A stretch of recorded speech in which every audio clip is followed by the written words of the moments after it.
जहाज north pole की ओर बढ़ रहा होता है, लेकिन रास्ते में वह जहाज मोटी बर्फ में पूरी तरह फंस जाता है। जहाज का कैप्टन पूरी कोशिश कर रहा होता है कि किसी भी तरह उसके लोग इस जहाज को बर्फ से बाहर निकालें ताकि उनकी एक्सपीडिशन आगे जारी रह सके, मगर जहाज से बाकी सभी लोग अब थक चुके थे। भूख और लगातार मेहनत ने उन्हें कमजोर कर दिया था, इसलिए वे अब बस घर वापस लौटना चाहते थे। फिर भी कैप्टन हार मानने को तैयार नहीं होता और जहाज को छुड़ाने की कोशिश जारी रखता है। उसी रात अचानक उन्हें पास से एक जोरदार धमाके की आवाज सुनाई देती है। धमाके के बाद वहां आग भी जलती हुई दिखाई देती है। ये देखकर कैप्टन कुछ लोगों के साथ उस जगह की जांच करने निकल पड़ता है। वहां पहुंचकर उन्हें विक्टर नाम का एक आदमी गंभीर रूप से घायल हालत में मिलता है। उसका काफी खून बह चुका होता है और उसके स्लेज डॉग भी मरे पड़े होते हैं। कैप्टन और उसके साथी तुरंत विक्टर को जहाज पर ले आते हैं। साथ ही वे सभी हथियार भी तैयार कर लेते हैं, क्योंकि साफ था कि किसी खतरनाक प्राणी ने ही विक्टर को इस तरह घायल किया होगा। तभी अचानक एक बहुत बड़ा और डरावना आदमी दिखाई देता है, जो किसी राक्षस जैसा है। कैप्टन के लोगों पर हमला कर देता है। हैरानी की बात ये थी कि उस पर गोलियों का भी कोई असर नहीं हो रहा था। वो बार-बार बस एक ही बात चिल्ला रहा था कि उसे विक्टर चाहिए। वह जहाज पर चढ़ जाता है और रास्ते में आने वाले हर आदमी पर हमला करने लगता है। स्थिति को काबू में करने के लिए कैप्टन अपनी खास 4 बैरल वाली बंदूक निकालता है और उस राक्षस पर गोली चला देता है। गोली लगते ही वह जहाज से नीचे गिर जाता है, लेकिन वह इतना ताकतवर था कि अकेले ही पूरे जहाज को हिला देता है। आखिरकार कैप्टन उसी 4 बैरल वाली बंदूक से राक्षस के पास जमी बर्फ पर गोली चला देता है। गोली लगते ही बर्फ टूट जाती है और वह राक्षस बर्फ के नीचे ठंडे पानी में डूब जाता है। इसके बाद कैप्टन विक्टर के पास जाकर उससे पूछता है कि आखिर वह राक्षस था कौन। तब विक्टर हैरान करने वाली बात बताता है कि उस राक्षस को उसने खुद बनाया। वह यह भी कहता है कि वह मॉन्स्टर कभी मर नहीं सकता और एक दिन जरूर वापस आएगा। तब तक वह राक्षस कैप्टन के 6 आदमियों की जान ले चुका था। कैप्टन को विक्टर की बातों पर यकीन नहीं होता और वह समझ नहीं पाता कि कोई इंसान ऐसा खतरनाक प्राणी कैसे बना सकता है। तब विक्टर अपनी पूरी कहानी सुनाना शुरू करता है। जीवन का इस तरह अचानक शुरू होना और खत्म हो जाना हार्लैंड को बहुत दिलचस्प लगता है और उसी समय उसकी दिलचस्पी इस युवा वैज्ञानिक में बढ़ जाती है। कुछ समय बाद हार्लैंड खुद विक्टर से मिलने उसके घर जाता है कि उसे विक्टर का प्रोजेक्ट बहुत दिलचस्प लग रहा है। वह विक्टर को 3 दिन बाद होने वाली अपनी पार्टी में आने का न्योता देता है और कहता है कि उस दिन वह उसे एक ऐसा तोहफा देगा जो उसकी पूरी जिंदगी बदल सकता है। यह बात सुनकर विक्टर सच में उत्सुक हो जाता है। पार्टी वाले दिन वह जल्दी पहुंच जाता है और अपने साथ अपनी रिसर्च नोटबुक भी लेकर आता है। अभी उसका प्रयोग पूरी तरह सफल नहीं हुआ था। उन छोटी-छोटी बैटरियों से वह शरीर ज्यादा देर तक चल नहीं सकता था, इसलिए उस दिन भले ही वह सुई न निकालता, तब भी थोड़ी देर में बिजली खत्म होने के कारण वह शरीर फिर से मर जाता। विक्टर को लगता है कि शायद समस्या सिर्फ बिजली की नहीं है, बल्कि उसने अभी तक इंसानी शरीर को पूरी तरह समझा भी नहीं है। तभी हार्लैंड उसे इवलिन एनाटॉमी डायग्राम की बात करता है। ये यूरोप का सबसे शुरुआती और बेहद मशहूर मानव शरीर का नक्शा था, जिसमें नसों और धमनियों को बहुत बारीकी से दिखाया गया था। मेडिकल के छात्रों के लिए यह किसी पवित्र चीज से कम नहीं था। संयोग से उसका सबसे बेहतरीन चित्र हार्लैंड के पास ही था। जब विक्टर उस लकड़ी के बोर्ड पर बनी बेहद बारीक रेखाओं को देखता है तो उसे ऐसा लगता है जैसे कोई खजाना दिख रहा हो, खासकर दिल वाला हिस्सा जो बेहद जटिल और खूबसूरती से बनाया गया था। उसी से बहने वाला खून पूरे शरीर को जिंदा रखता है। हार्लैंड आगे बढ़कर कहता है कि वह विक्टर की सारी रिसर्च का खर्च उठाने के लिए तैयार है और बदले में उसे अभी कुछ नहीं चाहिए। बस सही समय आने पर विक्टर को उसकी एक शर्त माननी होगी। विक्टर थोड़ी देर के लिए सोच में पड़ जाता है। वह हमेशा अकेले काम करने का आदी था और अपने फैसले खुद लेने का भी, लेकिन कई सालों की मेहनत और अपने रिसर्च के सपने को देखते हुए आखिरकार वह हार्लैंड की मदद स्वीकार कर लेता है।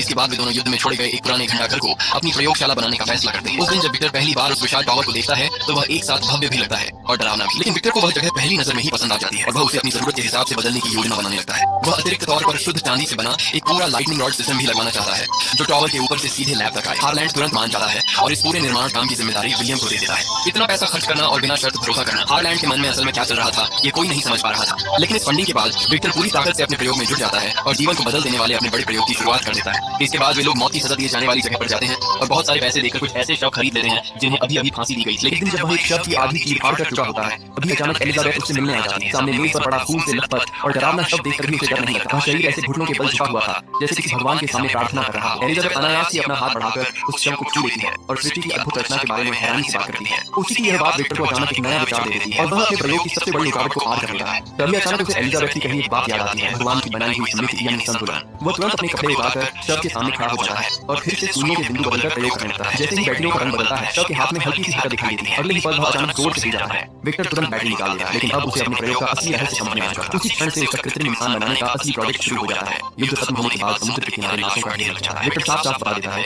कि उसे किस तरह के शरीर के हिस्सों की जरूरत है। इसके बाद बड़ी संख्या में लाशों को लैब में लाया जाता है ताकि विक्टर उनमें से अपने काम के लिए अलग-अलग हिस्से चुन सके। वो बहुत परफेक्शन चाहता था, इसलिए हर शब्द से सिर्फ सबसे अच्छा हिस्सा ही चुनता था। कभी किसी का पैर, कभी किसी का हाथ, कभी किसी खास जगह की नस। उसके चेहरे पर जो भाव थे उन्हें देखकर लगता था जैसे कोई बढ़ी अपने हाथों से लकड़ी का बेहतरीन काम बना रहा और पूरी तल्लीनता से अपने काम में लगा। तब उसका बनाया हुआ शरीर लगभग तैयार होने वाला था। तभी हार्लैंड वहां पहुंचता है और खुद उससे को चुनता है जिसे विक्टर इस्तेमाल करने वाला था। वह बैटरी उस शरीर से जोड़ने वाला होता है। तभी बाहर का मौसम अचानक बदल जाता है। तेज काले बादल और बिजली चमकने लगती है, मानो खुद प्रकृति भी उसके इस प्रयोग में साथ दे रही हो। आज की रात उस राक्षस के जन्म की रात होने वाली थी। विक्टर ने उस रात के लिए सारी तैयारियां कर ली थी, लेकिन तभी उसे पता चलता है कि हार्लैंड कहीं दिखाई नहीं दे रहा। इतना महत्वपूर्ण पल था और जो इंसान इस पूरे प्रयोग का खर्च उठा रहा था वह वहां मौजूद भी नहीं। तभी पर्दे के पीछे से हार्लैंड की थकी हुई आवाज सुनाई देती है। वो विक्टर से कहता है कि उसकी झोली खोलकर उसमें रखी दवा निकाल दे। विक्टर हैरान होकर उसके पास जाता है और तभी उसे पता चलता है कि हार्लैंड काफी समय से सिफिलिस जैसी गंभीर बीमारी से पीड़ित है। एक रात की गलती की वजह से उसे पूरी जिंदगी दवाइयों पर निर्भर रहना पड़ा। चाहे उसके पास दुनिया भर की दौलत क्यों न हो, वह इस बीमारी के दर्द से नहीं बच पाया। ये बीमारी उसके शरीर और हड्डियों को अंदर से खा रही थी और उस दर्द ने उसे लगभग पागल बना दिया था। इसी वजह से जब उसने विक्टर के प्रयोग के बारे में सुना तो उसके मन में एक नई उम्मीद जगी। उसने सोचा कि अगर उसका दिमाग किसी नए शरीर में दोबारा जीवित हो सके तो शायद वह हमेशा के लिए मौत से बच सकता है। आखिरकार हार्लैंड अपनी असली शर्त सामने रख देता है। वह विक्टर से पूछता है कि क्या वह अपने दिमाग को इस नए शरीर में रहने देना चाहेगा, यानी क्या वह इस अधूरे शरीर को अपना नया घर बनाना चाहता है। ये सुनकर विक्टर की आंखें फैल जाती हैं। कुछ पल सोचने के बाद वह तुरंत इस प्रस्ताव को ठुकरा देता है। उसका कहना था कि अभी सही समय नहीं आया, ये उसका पहला प्रयोग है और वह इसमें किसी भी तरह की गलती नहीं चाहता। इसके अलावा हार्लैंड का दिमाग पहले ही बीमारी से प्रभावित हो चुका था और विक्टर नहीं चाहता था कि उसका बनाया हुआ शरीर तुरंत लाइटनिंग रॉड लेकर टॉवर की ऊंचाई पर चढ़ने लगता है। बाहर तेज तूफान चल रहा था और बारिश भी हो रही थी। कई दिनों से ठीक से आराम न करने की वजह से विक्टर का हर कदम भारी लग रहा था। जब आसमान में बिजली चमकती है उस पल उसकी आंखों में थकान के साथ साथ जिद भी साफ दिखाई देती है। लेकिन जैसे ही उसे याद आता है कि उसकी सफलता दुनिया को बदल सकती है, उसके अंदर फिर से ऊर्जा आ जाती है। जब वह नीचे वापस आता है तब तक हार्लैंड लगभग निराशा की हालत में पहुंच चुका था। वह लगातार विक्टर से विनती करता रहता है कि वह उसकी मदद करे, क्योंकि अब जिंदा रहना ही उसका सबसे बड़ा जुनून बन चुका था। अपने मकसद को पूरा करने के लिए वह विक्टर के अवतार तक छीन लेता है और उसे धमकी देने लगता है। लेकिन तभी अचानक विक्टर उस पर झपट पड़ता है। दोनों के बीच हाथापाई शुरू हो जाती है और इसी दौरान औजार जमीन पर गिर जाते हैं। हार्लैंड की ताकत पहले ही खत्म हो चुकी थी, इसलिए वह संतुलन खोकर सीधे नीचे गिर जाता है। जब तक विक्टर नीचे पहुंचता है तब तक हार्लैंड का सिर पूरी तरह टूट चुका होता है। मरते समय भी उसके मन में बस एक ही इच्छा थी, किसी भी तरह जिंदा रहना। अपने टूटे हुए औजारों को देखकर और अपने वर्षों की मेहनत को याद करते हुए भी विक्टर रुकता नहीं है। मशीन को चालू कर देता है और बिजली गिरने का इंतजार करने लगता है। लाल रंग की बैटरियां एक एक करके चलने लगती हैं और ऊपर लगा बिजली पकड़ने वाला उपकरण गूंजने लगता है। मशीन से भारी आवाजें आने लगती हैं। जैसे ही उपकरण अपनी सही जगह पर पहुंचता है, चांदी की नुकीली सुई धीरे धीरे नीचे उतरती है और सीधे उस शरीर की ओर बढ़ती है। लेकिन उस सुई में मौजूद हल्की सी गलती पूरे प्रयोग को अनिश्चित बना देती है। आखिरकार बिजली गिरती है और टॉवर के ऊपर लगी लाइटनिंग रॉड पर जोरदार चमक के साथ टकराती है। उस पल रंग बिरंगी रोशनी फैल जाती है और प्रकृति की वह ताकत सीधे नीचे पड़े शरीर पर गिरती है। लेकिन वही छोटी सी गलती बैटरियों को भी प्रभावित कर देती है। विक्टर खुद को बचाने के लिए छिप जाता है, लेकिन उसकी आंखें लगातार उस शरीर पर टिकी रहती हैं जो मशीन पर बंधा हुआ। तेज बिजली के झटके से उस मृत शरीर का दिल, जो काफी समय से बंद था, अचानक फिर से धड़कने लगता है। उसी पल वह राक्षस पैदा हो जाता है, लेकिन विक्टर को यह दिखाई नहीं देता। जब वह शरीर से बैटरियां हटाकर उसके पास झुककर सुनता है तो सब कुछ फिर से शांत लगता है। शरीर में कोई हरकत नहीं होती। वह कई बार दिल को दबाकर उसे चालू करने की कोशिश करता है, लेकिन कुछ भी काम नहीं करता। उस पल विक्टर के दिल के अंदर कुछ छूट जाता है। पूरी तरह थका हुआ वो अपने कमरे में लौट जाता है और धीरे धीरे बुदबुदाते हुए कहता है, तुमने मुझे धोखा दिया। उसी समय खिड़की के बाहर तेज आग की लपटें उठने लगती हैं और उनकी रोशनी कमरे में फैलने लगती है। नींद में डूबे हुए विक्टर को अचानक ऐसा लगता है जैसे कोई देवदूत उसका नाम पुकार रहा हो। झटके से जाग जाता है। अचानक उसने देखा कि जिस राक्षस को उसने 9 लाशों के टुकड़ों को जोड़कर बनाया था, उसमें सचमुच जान आ चुकी है। वह राक्षस चलकर उसके सामने आ गया। लेकिन इससे भी ज्यादा हैरान करने वाली बात यह थी कि विक्टर जो भी हरकत करता वह राक्षस बिल्कुल एक नवजात बच्चे की तरह उत्सुक होकर उसकी नकल करने लगता। यहाँ तक कि वह अपने बनाने वाले पिता को छूने की कोशिश भी करता। पहली बार पिता बनने जैसा एहसास पाकर विक्टर बहुत ज्यादा उत्साहित हो गया। उसने तुरंत अपने दस्ताने उतार लिए और अपने हाथ सामने कर लिए ताकि राक्षस समझ सके कि दोनों एक जैसे हैं। लेकिन तभी जब खिड़की खुली और गर्म धूप कमरे के अंदर आई तो राक्षस अचानक ऐसे सिमट गया जैसे वह उससे डर गया। इस समय जंगल के बीच विक्टर की मौजूदगी में राक्षस ने पहली बार अपनी बाहें फैलाकर जीवन की गर्माहट को महसूस किया। ये सच में एक चमत्कार जैसा था। विक्टर ने अपने सामने खड़े राक्षस के जरिए साबित कर दिया कि जीवन सिर्फ भगवान से नहीं आता, इंसान भी मौत के बाद जीवन को वापस ला सकता है। वह खुद को रोक नहीं पाया और अपना चेहरा राक्षस की छाती पर रख लिया, उस दिल की धड़कन सुनने के लिए जो अब उसकी वजह से बढ़ रही थी। भले ही राक्षस का शरीर ठंडा था, लेकिन उस पर विक्टर को लंबे समय बाद एक अजीब सी गर्माहट महसूस हुई। सीधे विलियम को मुर्दा कर ले गया और उसे अपने फाइनेंसर हार्लैंड की लाश दिखाई। उसने झूठ बोलते हुए कहा कि राक्षस ने गलती से हार्लैंड को मार दिया। अपने बड़े भाई पर पूरा भरोसा करने वाला विलियम यह सुनकर तुरंत डर गया। अब उसके मन में उस राक्षस के लिए गहरा भय पैदा हो गया। उसने घबराकर विक्टर से पूछा कि अब उसे क्या करना चाहिए। विक्टर ने उसे कहा कि वह एलिजाबेथ को लेकर तुरंत यहाँ से चला जाए। उसने कहा कि वह जल्द ही उस राक्षस की जिंदगी खत्म कर देगा। जब एलिजाबेथ गाड़ी में बैठने वाली थी तो उसने विक्टर के चेहरे की तरफ देखा। उसके मन में अचानक एक अजीब सी बेचैनी और शक पैदा हो गया। उधर विक्टर ने सारा पेट्रोल इकट्ठा किया और उसे अपनी प्रयोगशाला और तहखाने में हर जगह छिड़क दिया। वह कुछ पल तक उस भटके हुए और मासूम राक्षस को देखा। फिर उसने तय किया कि वह उसे एक आखिरी मौका देगा। विक्टर ने उससे पूछा, एक बार नतीजा अक्सर विनाशी होता है। कुछ ही पलों में आग तेजी से फैलने लगी और पूरे कमरे को घेर लिया। राक्षस चारों तरफ से आग में फंस गया। वह दर्द और निराशा में जोर जोर से विक्टर का नाम पुकारने लगा।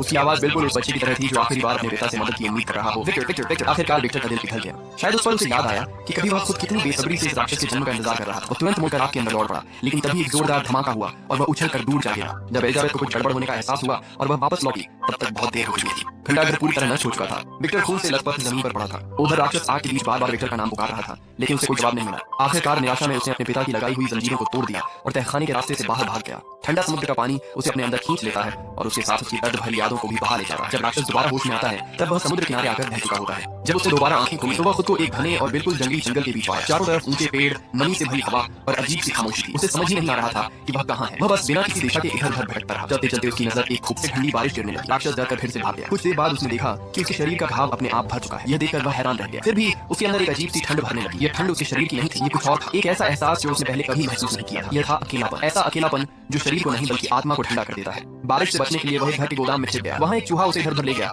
और आखिर उसे एक ऐसा कोना मिल गया जहाँ छत से पानी नहीं टपक रहा था। वह अपने शरीर को समेट कर बैठ गया और खुद को शांत करने की कोशिश करने लगा। धीरे धीरे थकान ने उसे घेर लिया और वह वहीं गहरी नींद में सो गया। लेकिन अगली सुबह उस घर के लोग वापस आ गए। उनमें से 3 लोग वहीं थे जिन्होंने पहले उस पर हमला किया था। यह एक बहुत ही जीवंत और खुशहाल परिवार था। घर में एक शिकारी बेटा था और एक बूढ़े दादा भी थे जिनके बाल पूरी तरह सफेद हो चुके थे। दादा काफी समय पहले अपनी आंखों की रोशनी खो चुके थे। वह अंधेरे एक दिन भेड़ियों का झुंड वहां आ गया और इस शांत जीवन को तोड़ दिया। घर के बाहर आए भेड़िए खाने की तलाश में थे और घर का शिकारी अपने परिवार को बचाने के लिए उनसे लड़ रहा था। उनके बीच कोई व्यक्तिगत दुश्मनी नहीं थी, बस उनकी पहचान अलग थी, इसलिए यह हिंसक टकराव होना तय था। उसी समय राक्षस को पहली बार समझ आया कि पहचान कितनी महत्वपूर्ण होती है। जैसे उसे इस दुनिया ने जन्म से ही स्वीकार नहीं किया था, जबकि उसने कोई बुरा काम नहीं किया था। कुछ लोगों का जन्म ही ऐसी किस्मत लेकर होता है जिसे दुनिया समझ नहीं पाती। इस हमले में शिकारी परिवार को भारी नुकसान हुआ, इसलिए उन्होंने शहर लौटने का फैसला किया। लेकिन बूढ़े दादा राक्षस को रोकना चाहते थे। उन्हें लगा कि शायद यह एक मदद किया और कहा कि वह खुद से शराब और रोटी ले ले। ये पहली बार था जब राक्षस ने कांच की बोतल को छुआ। डर के मारे उसके हाथ से बोतल छूट गई और शराब की बोतल टूटकर बिखर गई। बूढ़े दादा कुछ कहते उससे पहले ही वह डर के मारे कांपने लगा। बूढ़े आदमी ने उसकी घबराहट महसूस की और धीरे धीरे अपना हाथ आगे बढ़ाया, जैसे दोनों के बीच की दूरी कम कर रहे हो। उन्होंने धीरे से कहा, तुम किससे डर रहे हो? तुम्हारे हाथ तो बर्फ की तरह ठंडे हैं, ऐसे रहोगे तो खुद को चोट पहुंचा लोगे।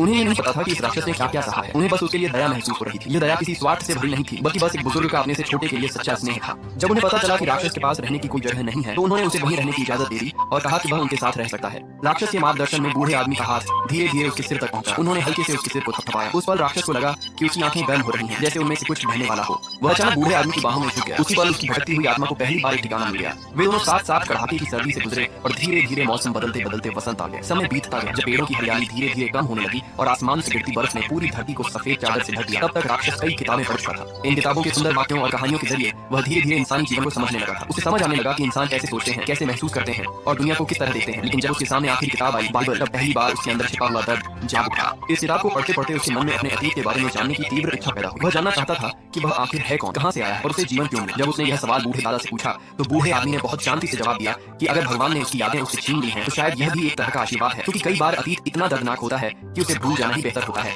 उन्होंने कहा कि इंसान की जिंदगी को दर्द और नफरत में नहीं खोना चाहिए। माफ करना और भूल जाना ही असली समझदारी है। जिसने तुम्हें चोट पहुंचाई उसे जाने दो और उस दर्द को समय के साथ मिट जाने दो। लेकिन राक्षस ने धीरे से कहा, मैं उस चीज को कैसे माफ करूं जिसे मुझे याद ही नहीं। उसे अपने अतीत की सिर्फ दो बातें याद थी, एक पुराना घंटा घर और उस इंसान का नाम जिसने उसे बनाया था, विक्टर। बूढ़े वापस उस छोटे से घर की तरफ लौटा जहां बूढ़े दादा रहते थे। लेकिन जब वह वहां पहुंचा तो उसने देखा कि उसकी गैरहाजिरी में वहां एक भयानक हादसा हो चुका था। भेड़ियों का झुंड फिर से उस घर पर हमला कर चुका था। यह देखकर राक्षस पागलों की तरह घर के अंदर भागा। उसने देखा कि भेड़िए बूढ़े दादा को घायल कर चुके हैं। उस पल उसके अंदर इतना गुस्सा उठा कि जैसे सब कुछ जलाकर राख कर दे। वह तुरंत भेड़ियों से भिड़ गया और एक भयंकर लड़ाई शुरू हो गई। आखिरकार उसने भूखे भेड़िए बूढ़े दादा उसकी जिंदगी की एकमात्र रोशनी थे और अब वह रोशनी बुझने वाली थी। मौत के करीब पहुंचे बूढ़े दादा को महसूस हो गया कि राक्षस वापस आ गया है। लेकिन उन्होंने कोई शिकायत नहीं की, न ही किसी पर आरोप लगाया। उन्होंने बस शांति से उसकी बातें सुनी और धीरे से कहा, मैं जानता हूं तुम कौन हो। शायद दूसरों की नजर में तुम एक राक्षस हो, लेकिन मेरी नजर में तुम एक अच्छे इंसान हो और मेरे दोस्त हो। यह सुनकर राक्षस की आंखों से आंसू बहने लगे। उसे यकीन ही नहीं हो रहा था कि उसके जैसे अजीब और डरावने अस्तित्व को भी कोई इंसान सच्चे दिल से अपना सकता है। लेकिन अगले ही पल बूढ़े दादा का परिवार वापस आ गया। उन्होंने जैसे ही यह दृश्य देखा, उन्होंने तुरंत समझ लिया कि बूढ़े दादा की मौत के पीछे यही राक्षस है। बिना कुछ समझे उन्होंने उसी वक्त उस पर गोली चला दी। राक्षस ने कोई विरोध नहीं किया, वह बस वहां से निकल जाना चाहता था। तभी उनमें से एक आदमी उस पर झपटा और तलवार से उसके सीने पर वार कर दिया। फिर भी राक्षस ने उसे नुकसान नहीं पहुंचाया। उसने बस उसे धक्का देकर दूर फेंक दिया, क्योंकि उसे अभी भी बूढ़े दादा की दया याद थी और वह उनके परिवार को चोट नहीं पहुंचाना चाहता था। लेकिन जैसे ही वह दरवाजे से बाहर निकलने वाला था, बूढ़े दादा के बेटे ने अचानक फिर से गोली चला दी। गोली लगते ही राक्षस जमीन पर गिर पड़ा। उस पल उसे लगा कि शायद उसकी दर्द भरी जिंदगी आखिर खत्म होने वाली है। लेकिन कुछ देर बाद जब बर्फीला तूफान गुजर गया तो वह फिर से उठ खड़ा हुआ। उसके घाव एक बार फिर अपने आप भर चुके थे। ठंडी हवा उसके गले का अकेलापन पहले से भी गहरा हो गया था। उसने सिर उठाकर आसमान की तरफ देखा। ठंडी चांदनी उसके ऊपर पड़ रही थी, लेकिन उसे जमीन पर अपनी परछाई तक दिखाई नहीं दे रही थी। उस पल उसे लगा कि भगवान उसके साथ बेहद क्रूर है, क्योंकि उन्हें तो यहाँ तक मंजूर नहीं कि उसे मौत भी मिल जाए। उस दिन के बाद राक्षस ने एक बार फिर विक्टर को ढूंढ निकाला। ये मुलाकात उस समय हुई जब विक्टर अपने छोटे भाई विलियम और एलिजाबेथ की शादी में मौजूद था। चारों भारी आवाज में अपनी बात रखी। उसने कहा कि उसे बस एक चीज चाहिए। वह चाहता था कि विक्टर उसके लिए एक स्त्री बनाए, एक ऐसी स्त्री जो उसी की तरह हो, जो उसकी तरह इस दुनिया से अलग हो। उसने कहा कि अगर विक्टर उसकी यह इच्छा पूरी कर दे तो वह हमेशा के लिए इस दुनिया से दूर चला जाएगा। वह और उसकी साथी दक्षिण अमेरिका के किसी दूर और सुनसान इलाके में जाकर अपना बाकी जीवन बिता देंगे, ताकि किसी इंसान को उनसे कोई खतरा न हो। असल में राक्षस की यह मांग सिर्फ एक साथी पाने की थी। वह पूरी जिंदगी अकेला रहा था और अब वह सिर्फ किसी का साथ चाहता था, कोई ऐसा जो उसे समझ सके। लेकिन विक्टर ने बिना ज्यादा सोचे समझे इस मांग को ठुकरा दिया। उसने गुस्से में कहा कि वह दोबारा वही गलती नहीं करेगा। उसने साफ शब्दों में कहा कि वह इस दुनिया में एक और राक्षस पैदा नहीं होने देगा। मान को सह नहीं सका। घायल होने के बावजूद वह राक्षस के पीछे दौड़ पड़ा। ये पीछा बहुत दूर तक चला, बर्फ से ढके मैदानों और विशाल ग्लेशियरों के पास। आखिरकार दुनिया जैसे खत्म हो गई और चारों तरफ सिर्फ बर्फ ही बर्फ रहे। उस वीरान जगह पर बस दो ही लोग बचे थे, विक्टर और उसका बनाया हुआ राक्षस। आखिरकार उस जमी हुई धरती पर दोनों के बीच आखिरी मुकाबला शुरू हुआ। लेकिन यह लड़ाई ज्यादा देर नहीं चली। कुछ ही पलों में विक्टर बुरी तरह घायल होकर गिर पड़ा। वह लगभग मरने की हालत में पहुंच चुका था। तभी राक्षस ने एक बम निकाला और कहा कि इस दुनिया में शायद कोई और इतना मरना नहीं चाहता जितना वह चाहता है। उसने विक्टर को मजबूर किया कि वह उस बम को जला दे, लेकिन उसी समय उसने विक्टर को वहां से जाने दिया। राक्षस के हाथ में वह बम ऐसा लग रहा था जैसे किसी के हाथ में फूल हो। उसे लगा कि शायद अब आखिरकार उसे मुक्ति मिल जाएगी और उसकी बेकार जिंदगी खत्म हो जाएगी। लेकिन जब विस्फोट हुआ तब भी वह जिंदा था। उसका शरीर पूरी तरह टूट चुका था, लेकिन वह फिर भी आग के बीच खड़ा था। उसके चले हुए घाव पागलों की तरह तेजी से भरने लगे। उसका दिल लगातार धड़क रहा और उसके शरीर से खून बहता था, लेकिन उसके दिल के अंदर जो खालीपन था उसे भरने वाला कोई नहीं था। चारों तरफ देखने पर उसे कोई ऐसा इंसान नहीं मिला जो उसकी हालत पर दया करे या उसके दर्द को समझ सके। वह पूरी तरह थक चुका था, शरीर से भी और मन से भी। लेकिन उसे यह भी समझ नहीं आ रहा था कि वह खुद को कैसे खत्म करे। उस बड़े धमाके की आवाज ने आसपास के इलाके में मौजूद एक जहाज के कप्तान का ध्यान खींच लिया। वह तुरंत अपने लोगों के साथ वहां पहुंचा और उसने खून से लथपथ पड़े विक्टर को बचा लिया। जब जहाज के डॉक्टर ने उसकी जांच की तो उसे पता चला कि विक्टर की एक टांग असली नहीं है बल्कि नकली है। तेज और ठंडी हवाओं के बीच जहाज के सभी लोग हैरान थे। उन्हें समझ नहीं आ रहा था कि यह आदमी आखिर आया कहां से और उसने ऐसा क्या झेला कि उसकी हालत इतनी खराब हो। लेकिन उस समय चल रही भयानक बर्फीली आंधी ने उनके किसी भी सवाल का जवाब नहीं दिया। अचानक दूर से एक डरावनी गर्जना सुनाई दी। यह आवाज उसी राक्षस की थी। कप्तान ने तुरंत अपने आदमियों को आदेश दिया कि विक्टर को जहाज पर ले जाया जाए। जैसे ही राक्षस की परछाई दिखाई दी, जहाज के सिपाहियों ने अपनी बंदूकें तैयार कर ली। कप्तान का खतरा टल गया। जब कप्तान ने यह खबर विक्टर को बताई तो विक्टर अचानक घबरा गया। उसने कहा कि वह राक्षस अमर है। जब तक वह खुद जिंदा है तब तक वह राक्षस जरूर वापस आएगा और उसे ढूंढकर ले जाएगा। लेकिन विक्टर की बात खत्म भी नहीं हुई कि कमरे के बाहर कुछ आवाज सुनाई। कप्तान को लगा कि शायद नाविकों में फिर से कोई हलचल हो रही है, इसलिए उसने दरवाजा खोलकर देखा। लेकिन दरवाजा खुलते ही वो चौंक गया क्योंकि सामने वही राक्षस था। राक्षस धीरे धीरे अंदर आया और अपने पुराने निर्माता विक्टर की तरफ देखने लगा। फिर पहली बार उसने शांत स्वर में कप्तान से कहा कि उसके पास भी एक कहानी जिसे वह सुनाना चाहता। उसने आग से बचने के बाद अपने साथ हुई हर घटना, हर तकलीफ और हर दर्द को एक एक करके सुनाया। उसकी पूरी कहानी सुनने के बाद विक्टर के चेहरे पर पछतावा साफ दिखाई देने लगा। अपनी जिंदगी के आखिरी पलों में उसे एहसास हुआ कि उसने कितना बड़ा अपराध किया है। उसने अपने बचे हुए हाथ से राक्षस का हाथ पकड़ा और धीरे से कहा, मुझे माफ कर दो, मैंने गलती की। विक्टर ने पूरी जिंदगी अपने पिता से नफरत की क्योंकि उसे कभी उनसे प्यार और समझ नहीं मिली। लेकिन उसने यह नहीं समझा कि वही गलती उसने खुद भी दोहराई थी। उसने भी अपने बनाए हुए इस जीव को प्यार देने के बजाय उसे अकेला छोड़ दिया। दोनों के बीच सुलह हो गई। जब राक्षस ने पहली बार उसे पिता कहकर पुकारा तो शायद उसी पल वे दोनों सच में इंसान बन गए। भले ही यह माफी बहुत देर से आई थी, लेकिन राक्षस ने उसे स्वीकार कर लिया। सुबह होने से ठीक पहले राक्षस उस जहाज से चला गया। जाते जाते उसने जहाज को धक्का देकर बर्फ से बाहर निकाल दिया। कई दिनों से बर्फ में फंसा वह जहाज आखिरकार आजाद हो गया। जब नाविकों ने दोबारा अपने जहाज को चलाया तो उनका सफर अब किसी अनजान मंजिल की तरफ नहीं था, बल्कि वे वापस उसी रास्ते पर लौट रहे थे जहां से आए थे। उधर बर्फ से ढकी उस वीरान जगह पर सूरज धीरे धीरे डूब रहा था। राक्षस अकेला खड़ा आसमान की तरफ देख रहा था। उसी समय उसकी आंखों से एक आंसू गिरा। उसका दिल टूट चुका था, लेकिन वह अब भी धड़क रहा था। यही जीवन का सबसे बड़ा चमत्कार है, दिल टूटने के बाद भी